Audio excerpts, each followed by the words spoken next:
Komentimi përsosur i Kuranit, Gjuzi 30, Sure El Beled, zbritur në Mekë, ajete 20. Përmbajtja e sures El Beled.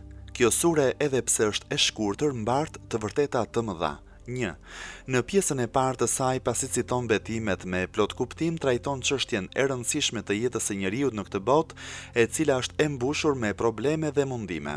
Nga një anë ajo të përgatit për të shkuar në luftën e problemeve, nga ana tjetër ajo të mëson se qetësia absolute në këtë botë nuk ekziston. Qetësia dhe rehatia absolute ekziston vetëm në jetën e përtejme. 2. Në pjesën e dytë trajton një pjesë nga mirësitë më të rëndësishme hyjnore për njerëzit, më pas flet edhe për mungesën e falënderimit nga ana e këtij njeriu. 3. Në pjesën e tretë të kësaj sureje, njerëzit ndahen në dy grupe, të djathtë dhe të majtë. Jep një pjesë të cilësive dhe veprave të punëve të mira, besimtarët e pastër, më pas flet për fatin e tyre. Interpretimet e ajeteve të kësaj sureje janë shumë të sakta dhe të prera. Fjalit janë të shkurtra, por të goditura në shenjë. Forma e ajeteve dhe përmbajtja e saj tregojnë se kjo sure është mekase. Mirësitë e leximit të sures El Beled.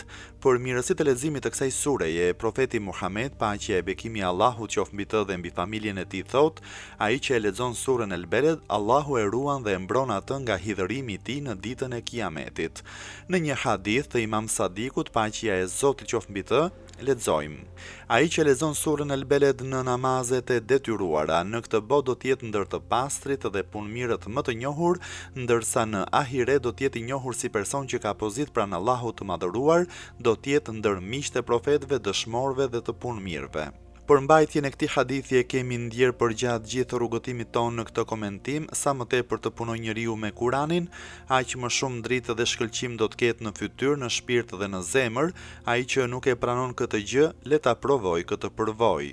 Duke u bazuar në thellësinë dhe gjersinë e dijes që përmban Kurani i Shenjtë, për ne bëhet i qartë fakti se ne myslimanët nuk kemi asnjë mangësi në çështjet si njohja me çështjet e besimit, ekonomia dhe shoqëria, ligje e politika.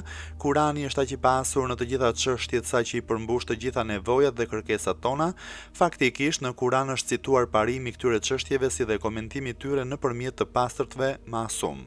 Ndaj ne nuk kemi nevojë të shtrim dorën drejt filozofisë lindore perëndimore si dhe të ligjet e tyre.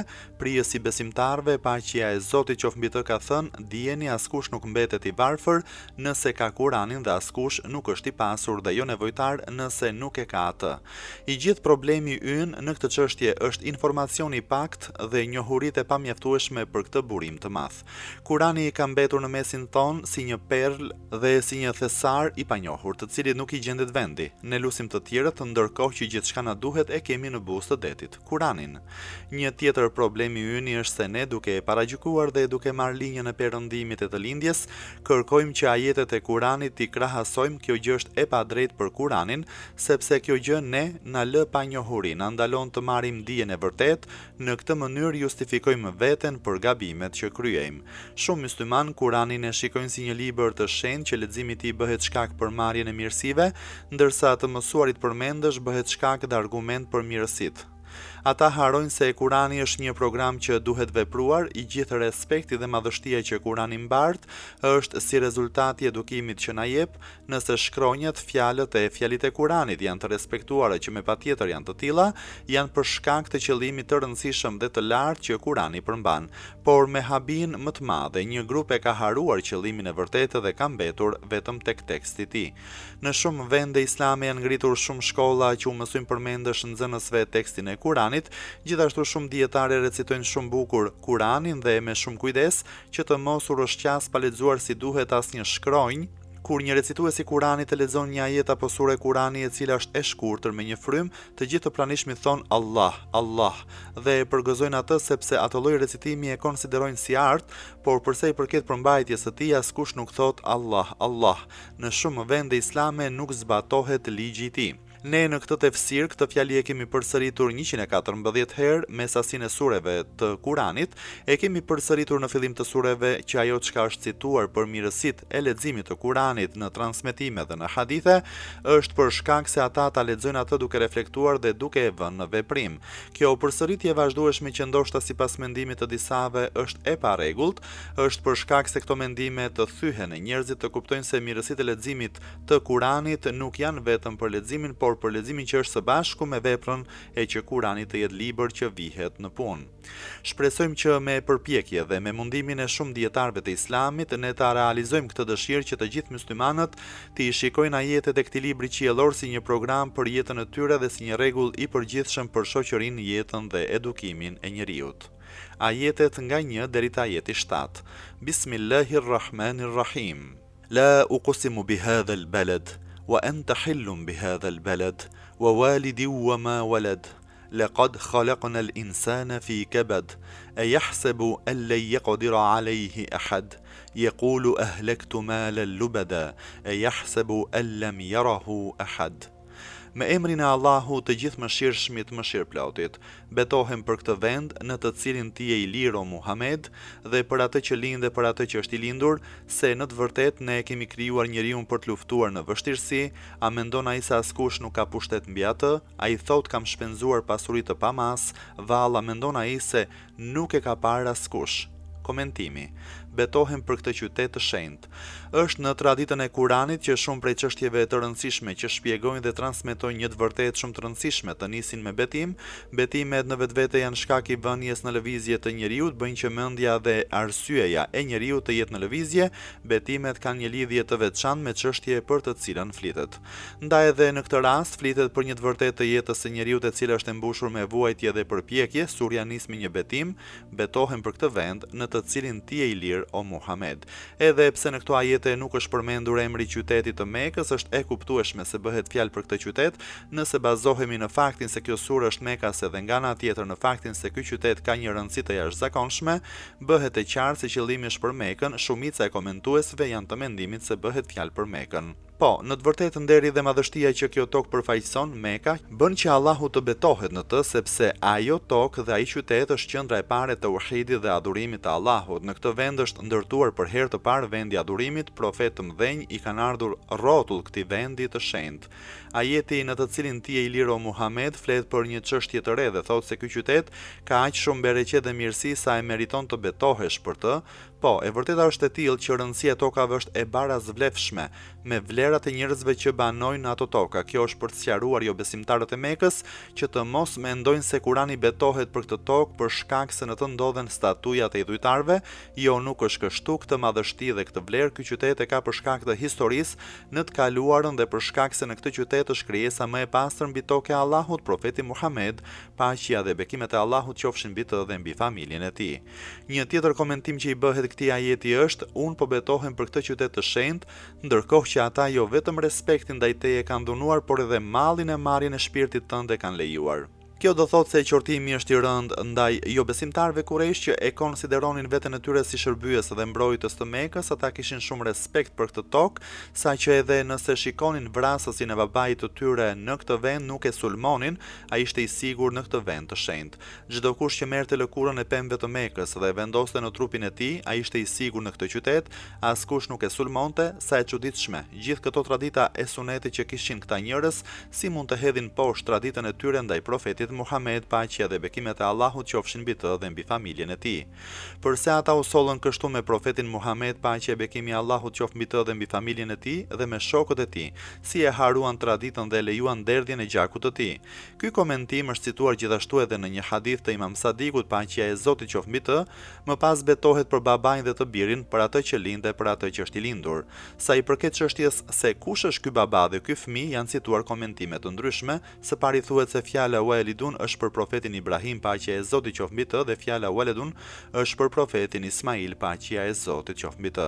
Duke u bazuar te ajeti më sipërm që betohej dhe kishte për qëllim qytetin e Mekës, themi se profeti Ibrahim, paqja e Zotit qoftë mbi të, dhe i biri ishin themeluesit e këtij vendi, pra qytetit të Mekës. Ky komentim duket shumë i përshtatshëm për faktin se arabët e kohës së ignorancës kishin një respekt të veçantë për profetin Ibrahim dhe të birin, paqja e Zotit qoftë mbi ta. Ata krenoheshin me ta dhe shumë prej tyre pemën e brezave të tyre e lidhnin me ata të dy. Së dyti thuhet se bëhet fjalë për profetin Adem, paqja e Zotit qoftë mbi të, dhe të birin. Së treti mendohet se bëhet fjalë për profetin Adem dhe profetët, paqja e Zotit qoftë mbi ta, që lindën në dinastinë e tij. Së katërti mendohet se qëllimi i betimeve është për cilin do baba dhe cilin do fëmijë, sepse çështja e lindjes dhe mbijetesës së brezave të njerëzit përgjatë jetës është ndër gjërat e jashtëzakonshme të krijimit, ndaj dhe Allahu betohet veçanërisht për këtë gjë. Përmbledhja e këtyre katër komentimeve nuk duket e pamundur, edhe pse komentimi i parë duket më i përshtatshëm. Më tej flet për një gjë që tregon qëllimin e fundit të betimit, se në të vërtetë ne e kemi krijuar njeriun për të luftuar në vështirësi, padyshim që ne njeriun e krijuam në mundim. Fjala el-kebet sipas et-Tabarsi në veprën Mejmaul Bayan ka kuptimin shiddet, intensitet. Por sipas Ragibit në librin Mufradat, fjala kebet ka kuptimin dhimbje. Ankuesi i dhimbjes është njeriu. Më pas është përdorur për çfarëdo lloj mundimi dhe dhimbje. Rënja e kësaj fjale, sido që të jetë, ka kuptimin e tanishëm, mundim dhe shqetësim. Po, njeriu që në fillim të jetës ose më mirë që kur ngjizet në mitrën e nënës, kalon plot peripeci dhe probleme si dhimbje, mundim derisa të lind, pasi të lind nis periudha e foshnjërisë dhe më pas e fëmijërisë, e rinisë, dhe pjesa më me probleme është ajo e pleqërisë. Aty njeriu has lloje të shumta problemesh e mundimesh, kjo pra është natyra e të jetuarit në këtë botë, të presësh të kundërtën e saj është e gabuar. Edhe sipas poetit arab është e gabuar. Natyrshmëria e kësaj bote është një zënk, dhe ti dëshiron të jesh i pastër, nga çfarëdo lloj zënke dhe papastërtie? Kushdo që kërkon të kundërtën e natyrshmërisë së saj në këtë botë është i ngjashëm me atë që edhe pse ndodhet në mesin e dallgëve, kërkon zjarr. Nëse vështrojmë jetën e profetëve dhe të evlijave të Allahut, shikojmë se jeta e këtyre luleve me plot gjelbërim ka pasur lloje të ndryshme, mundimesh, dhimbjesh e të tjerë. Kur kjo gjendje në këtë botë është e tillë për ata, gjendja e të tjerëve është e qartë. Nëse shikojmë nga afër persona apo shoqëri që për nga pamja jashtme nuk kanë dhimbje e mundime ose për shkak të studimeve janë në të njëjtin nivel me ne, vëmë re thellësinë e mundimit e të dhimbjes së tyre. Pra ne njihemi me jetën e pasur të këtyre personave, por kjo gjë është për një periudhë të shkurtër e të kufizuar, sepse ligji i gjithë kësaj bote nuk mund të ndryshojë. Ajeti tjetër thotë: "Mendon ai se askush nuk ka pushtet mbi atë." Kjo tregon se jeta e njeriu, me gjithë ato dhimbje dhe mundim, është argument se ai nuk ka fuqi as pushtet, por ai njeri i ka hipur sipër mendjemadhësisë dhe bën çdo punë që nuk duhet bërë dhe bën mëkate pafund, dhunon dhe bëhet pjesë e dhunës, a thua se vetë ai është i sigurt dhe i mbrojtur. I duket vetja i përjashtuar nga dënimi i Allahut, kur ky njeri qëndron mbi karrigen e pushtetit, e hedh poshtë të gjithë dispozitën dhe rregullat hyjnore dhe e konsideron veten të përjashtuar nga dënimi. Ky njeri mendon kështu duke kujtuar se është i liruar nga grepat e dënimit të Zotit, sa gabim i madh nëse mendon kështu. Është dhënë mendimi se të tillë janë të pasurit, sepse ata mendojnë se askush nuk mund ta marrë pasurinë e tyre, po ashtu është thënë se bëhet fjalë për ata persona që besonin se askush nuk u kërkon llogari për veprat e tyre. Por në të vërtetë ajeti ka kuptim të gjerë dhe e mund t'i përfshijë edhe këto komentime. Disa të tjerë janë të mendimit se ajeti flet për një burr nga fisi Xhemeh, që quhej Abul Asad ibn Kelde. Ai ishte shumë i fuqishëm kur ai ulej në një pjesë lëkure dhe 10 persona të tjerë mundoheshin të lëviznin atë nga lëkura ose ta rrozonin, nuk ja arrinin. Lëkura bëhej copa-copa dhe ai nuk lëvizte nga vendi. Por kjo gjë është e pamundur sepse ajeti nuk u drejtohet këtyre njerëzve me ndjemdhenj. Kjo gjë është pengesë e përgjithësimit të kuptimit të ajetit. Në vazhdim të këtij teksti thot: "Kam shpenzuar pasuri të pamas." Ky tekst u flet atyre personave që kur u propozohej për të shpenzuar paratë e tyre për punë të mira e për bamirësi, ata me mendjemadhësi thoshin se kemi shpenzuar shumë në këtë rrugë, ndërkohë që ata nuk kishin shpenzuar asgjë e as nuk kishin falur asgjë në rrugt të Allahut. Edhe nëse ata kanë falur nga pasuria e tyre, ajo ka qenë sepse kanë dashur të duken në sy të tjerëve. Disa komentues janë të mendimit se ajeti flet për ata persona që paratë e tyre i kanë shpenzuar për t'ju kundërvënë profetit Muhammed, paqja e bekimi i Allahut qoftë mbi të dhe mbi familjen e tij, si dhe për të krijuar armiqësi dhe komplote kundër fesë islame. Kështu ata krenoheshin me pasurinë, me punët e veprat që kryenin. Në një hadith transmetohet se përgjatë ditëve të zhvillimit të luftës së Hendekut, kur Imam Aliu, paqja e Zotit qoftë mbi të, e prezantoi dhe e njohu Amru ibn Abdud, Me fen islame, ai u përgjigj çdo të bëhet me gjithë pasurinë time të cilën e kam shpenzuar kundër teje. Disa komentues të tjerë janë të mendimit se ajeti ka për qëllim disa prej udhëheqësve Quraysh, sikurse ishte El Harith ibn Amir, i cili kishte mëkatuar dhe përgjitur rrugdalje, kishte shkuar te profeti Muhammed, paqja e bekimi i Allahut qoftë mbi të dhe mbi familjen e tij. Profeti Muhammed, paqja e bekimi i Allahut qoftë mbi të dhe mbi familjen e tij, urdhëroi që t'jap sadaka një sasi parash. Ai tha se që kur jam futur në fen islame, paratë mia po shkojnë vetëm për bamirësi dhe për ndihmë. Përmbledhja e 3 komentimeve bëhet pa pengesë edhe pse komentimi i parë është më i përshtatshëm me ajetin që vjen prapa. Folja ehleket flet për pasurinë e tij e cila po mbaron, ndërkohë që për atë pasuri nuk merr përqindje. Fjala lubet ka kuptimin e një gjëje të grumbulluar e të shumtë, në këtë rast ka kuptimin e pasurisë së shumtë. Më tej shton valla, mendon ai se nuk e ka parë askush. Ai është i pavetëdijshëm për këtë të vërtetë që Allahu nuk shikon vetëm veprat që i kryen sa për sy e faqe, por i shikon të gjitha veprat kur ai është vetëm dhe me të tjerë. Allahu është në dijeni të gjitha veprave dhe ndjesive që ai ka në thellësi të zemrës. Allahu është në dijeni të nijeteve të tij, si mundet që Zoti që me dijen e tij përfshin çdo gjë të mos dihet mos ketë dijeni për zemrat e njerëzve. Këta të pavëmendshëm janë paditur, ata mendojnë se me që janë vetë ignorant nuk janë nën vëzhgimin e përhershëm të Allahut.